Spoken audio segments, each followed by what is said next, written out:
Hello and welcome to Real Hi-Fi Help. Let's take a look at Beyerdynamic DT990 Pro. I'll be reviewing this and the old DT990 model, which I also owned. So yeah, that's how they look. They're actually very comfortable to wear, pretty comfortable. They look also pretty decent. I don't think that everybody will like the looks of them, but they're just solid. You know, it feels like a very sturdy headphone that could easily last you 10 years or maybe 20 or 30 years if you're really lucky. So let's have a look at it. And yeah, I kind of consider it like the highest part of the low-level headphone class.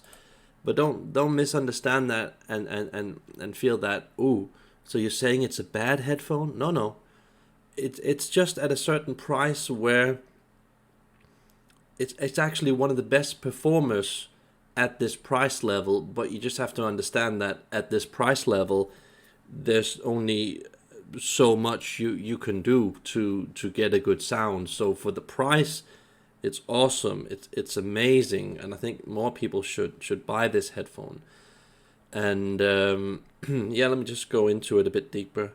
So I owned these headphones for like a couple of years in the lower ohm versions. Then I did the 250, 600 ohm version, and then the older 600 ohm version, which is like from 1990, and then I had it restored.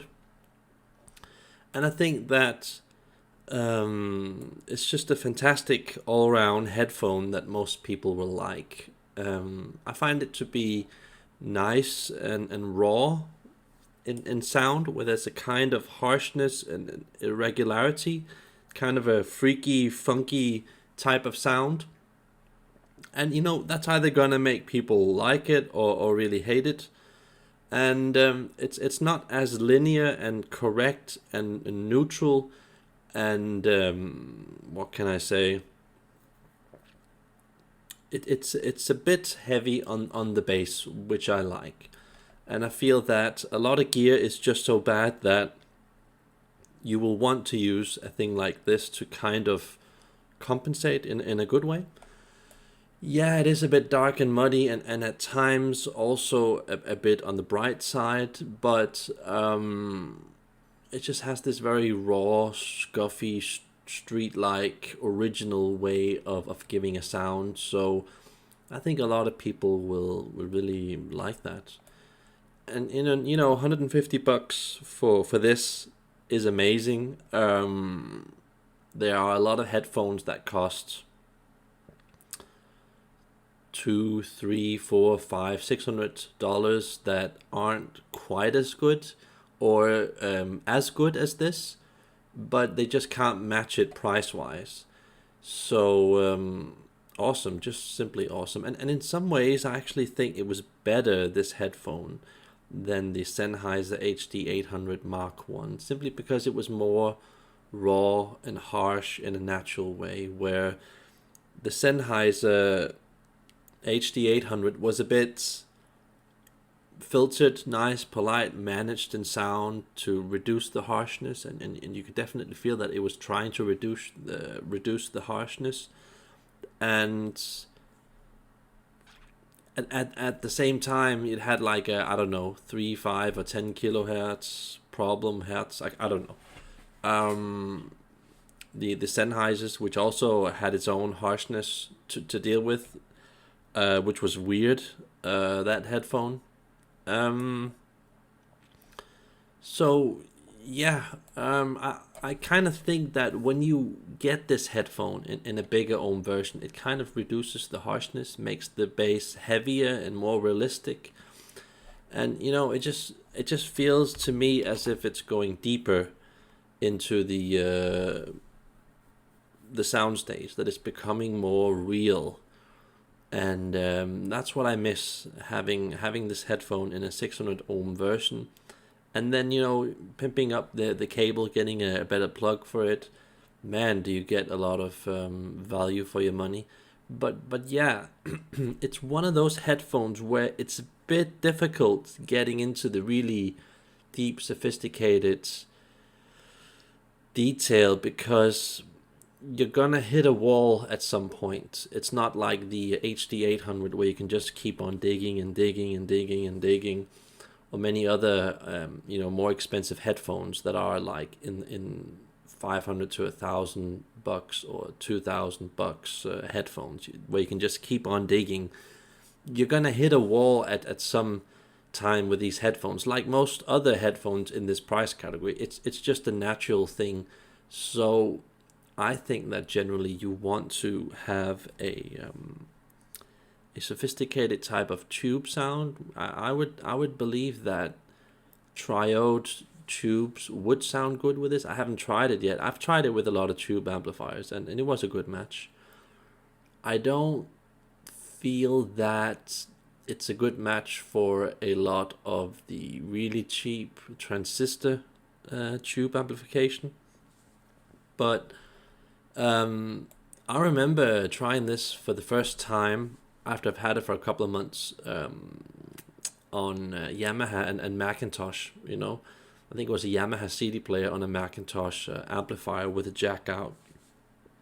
That was a great sound. That was really, really, really, really good. So I think that's probably the max level of sound you can milk from this headphone. I could be wrong, but that sounded pretty damn good. Like, it couldn't really get better. And I would, if someone told me that this was $150, connecting it to that, I would just be like, whoa, let me have it, But then it would also mean that I would have to own this gear that I tested it on, which is, it was at the price of a small car, so it better sound good. So it kind of makes more sense thinking back on that. And let's go into the negative part. So it's a bit rough, it's a bit original, it's a bit harsh, it's got some irregularities. So not many people are gonna like that. They will want this more polite type of sound, like Focal and their Elia clear type of sound that gives more of a DSP type of sound. So it's not on the level of an Elia clear headphone from Focal, but also price wise they couldn't be further apart. So I mean, I feel that I did notice that you get listening fatigue using a headphone like this. There is a lot of noise that you subject your ears to listening to this. So it's a bit frustrating, because it's fantastic for the price. It does so many things that are so good. It's nice to have a punchy, heavy bass.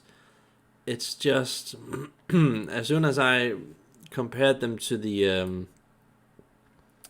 HD 800s, you just noticed that the fatigue. That's one of the big differences between this price class of headphone and when you get into these HD 800, the Focal Elia Clear headphones. The listening fatigue just really changes a lot. So not only are they a lot more pleasant to wear, you can listen for 3 to 8 hours with those headphones, where with a headphone like this, you'll probably only get about an hour of listening before they start to feel uncomfortable and feel like they're straining your hearing a bit. So that's of course a bit. It's just kind of the it comes with the territory. You just can't get that reduced harshness and everything in the sound for this price class. So I mean, you can't really falter it in that regard. So I felt that the older 990 DT version from the 90s with an upgraded cable and plug just sounded so much better. Yeah, it was a tiny bit more dark and heavy to drive. Yeah, it's didn't quite have that like that cutting edge sound as these do, but difficult, really, really, really difficult. So I really want to again point at the fact that these just sound a hell of a lot better when you get into the 600 ohm versions, and especially if you can upgrade the cable and the plug. My God, suddenly you're really close to getting a focal Elia or clear type of headphone, especially if you're able to find that particular tube amplification on it. It can give you the illusion that you have something like a focal Elia or clear headphone, which costs a lot more. So yeah, I mean, this is basically as good as it gets for the money. So good stuff, a bit raw, a bit scuffy in sound, very original type of sound, very old-fashioned. And I like that, that there's not too much of that modern numbness and cleaning up the sound and giving you this DSP-like effect that a lot of newer headphones have around the $1,000-$2,000 level. So yeah, this is almost to me like a preview of the Odees LCD2 headphones, the original ones that they made. It's a bit like that, not nearly as good, but it feels like you're kind of getting into that type of high-class sound just for a lot less money. So, yeah, good job to Beyerdynamic, and I feel that they make some okay headphones, the 700, 800, and 900 models, they sound pretty good, especially when you have them in the higher ohms. I don't like them in the lower ohms. They just get too plasticky in sound and too rounded. I also got to, I'll probably do a review on that later, the T1s. The T1s obviously were a lot better than these, but again, they also had some problems here and there. I'll get into that with a review later, but yeah, fascinating what $150 can give you. So overall good purchase, and yeah, I have to mention that now that I think about it, I do remember these taking quite a while to burn in. I think it was like 3 months or so before mine, relaxed fully, and I could listen to music in a more natural release type of way, where in the start it was a bit overly harsh, restricted, and held back in sound. So that's the thing you kind of want to note. I feel that the whole design is very sturdy, and it just feels like something that you will keep for at least 5 years, more like 10 years or more. And you can't say that about a lot of headphones in this price class. It's just you just get that distinct feeling that this is a proper German sturdy product, well established, that a lot of people use in studios. I wouldn't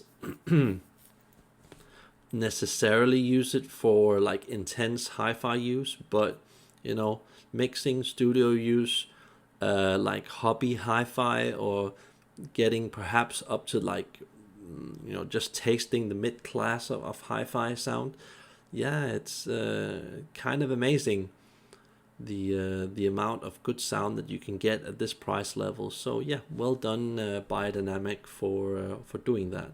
And a lot of people are like either they're Beyerdynamic fans or they're Sennheiser fans. So this is, and I think that's because they're very opposite of each other. So this headphone is very opposite of a lot of the normal lower range Sennheisers that they've made. Yeah, that was all I had to say with this review. Remember to like and subscribe. Bye.